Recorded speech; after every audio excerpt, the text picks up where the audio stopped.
the story behind the 100-point game. So, it happened on March 2nd, 1962, between the Philadelphia Warriors and the New York Knicks. The game was played in, you can guess, was it played in New York City or Philadelphia?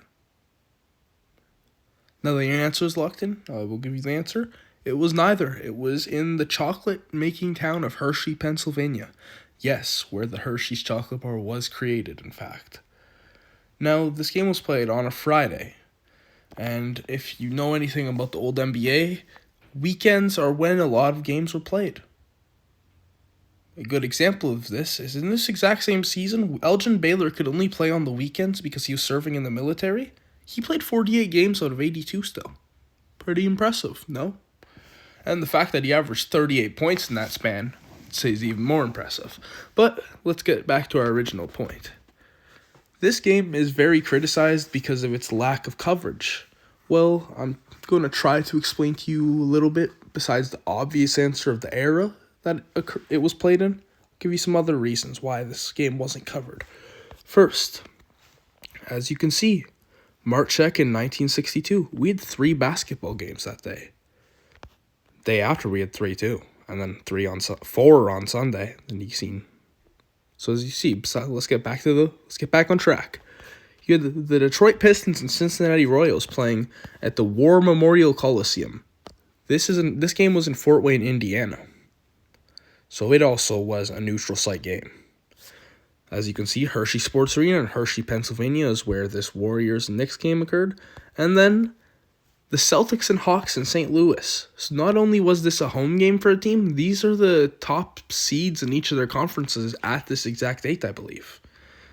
If you're a newspaper, if you're a newspaper reporter, I almost just said newspaper something, I don't know what. If you're a newspaper reporter, who are you going to be getting sent to cover, more than likely? Unless you're a local one. And even the local ones, you're probably going to, with how small the NBA is, you're probably going to be sent to cover St. Louis, Boston.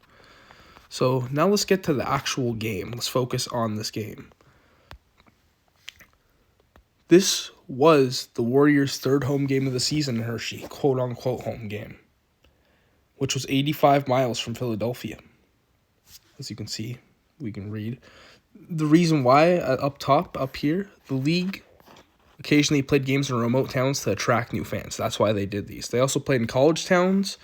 If former players played at a college. Example, they used to play games in Lexington, Kentucky for players who went to Kentucky.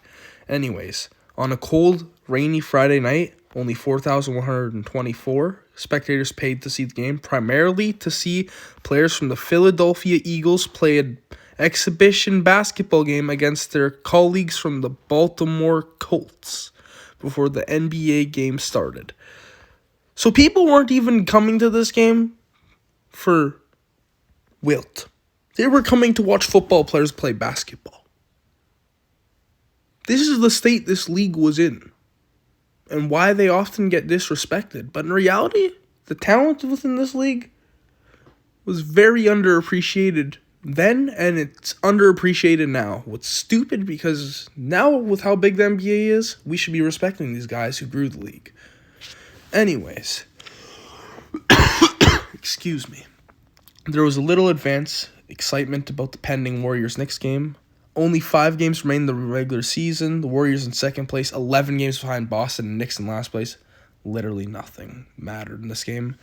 Chamberlain had spent the night partying in New York City. Yeah, if you don't know, Wilt actually lived in New York City while he was playing in Philadelphia. And he used to just board the train to Philly often. But as you can see, board the train, hung over to Philly. Got almost missing the team bus to Hershey, but he got to Hershey.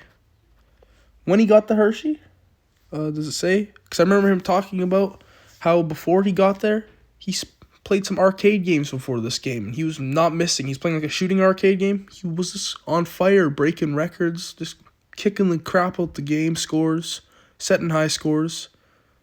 He knew it was going to be a good night, and clearly it was. But anyways, the NBA was still struggling in its 16th season, not yet a major sports league, and less established than college basketball. Yeah, college was higher than these guys, though, because college has been around so long.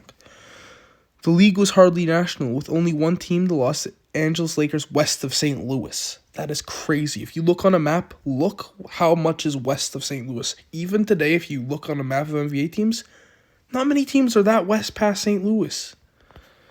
Anyways. NBC considered not renewing the deal, is what they're saying there. With few media... no members from the New York press were present as reporters were in Florida covering the spring training for the Yankees and the expansion Mets. An expansion team's spring training is happening during this game. Baseball is also America's sport at this time, so there we go. With few members in the media, the Warriors publicist was tasked this night with being the stringer for the AP, the UPI, and the Philadelphia Inquirer. Only 2 photographers were at the game.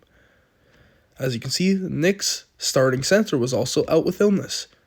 So quite literally, this game was real, but it's also effing so many coincidences had to have happened. Like, that's why it's one of a kind.